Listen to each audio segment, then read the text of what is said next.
ശബരിമലയുമായി ബന്ധപ്പെട്ടുണ്ടായ പോരായ്മകൾ പരിഹരിക്കാനുള്ള തീരുമാനങ്ങൾ എടുത്തുവെന്ന് ദേവസ്വം ബോർഡ് അധ്യക്ഷൻ കെ ജയകുമാർ. ഡിജിറ്റലൈസേഷൻ ശബരിമലയിൽ നടപ്പാക്കും. വഴിപാട് ബുക്കിംഗ് അടക്കം എല്ലാ ഇടപാടും ഡിജിറ്റൽ പേയ്മെന്റ് ആക്കും. മരാമത്ത് പണികളുമായി ബന്ധപ്പെട്ട ടെക്നിക്കൽ ഓഡിറ്റ് ടീം സ്ഥാപിക്കും. പുറത്തുനിന്നുള്ള ഏജൻസിയാണ് നിയമിക്കുകയെന്നും അദ്ദേഹം പറഞ്ഞു. ഈ വർഷം തന്നെ ഈ ഡിജിറ്റൈസേഷന്റെ പൂർണ്ണമായ പ്രയോജനം ശബരിമലയിലെ എല്ലാ പ്രവർത്തനങ്ങൾക്കും കിട്ടുക എന്നുള്ളതാണ് ലക്ഷ്യം. മറ്റൊരു ഭാഷയിൽ പറഞ്ഞാൽ ഇപ്രാവശ്യത്തെ ശബരിമല തീർത്ഥാടനത്തിൻ്റെ നടത്തിപ്പ് എല്ലാ മേഖലകളിലും ഡിജിറ്റൈസേഷൻ കൊണ്ടുവന്നുകൊണ്ട് ഡിജിറ്റൽ ട്രാൻസ്ഫർമേഷൻ ഉണ്ടാകും.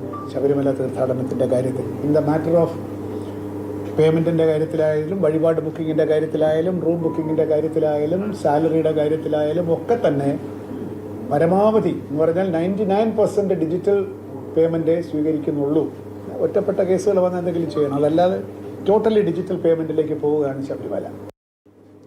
ഈ 690 മുറികളിൽ ഏതാണ്ട് 550 മുറികൾ തീർത്ഥാടകർക്കായി ലഭ്യമാക്കണം എന്നുള്ളതാണ് ഒന്നാമത്തെ തീരുമാനം. ഈ എല്ലാ മുറിയും ഓൺലൈനിലൂടെ മാത്രമായിരിക്കും ബുക്കിംഗ്.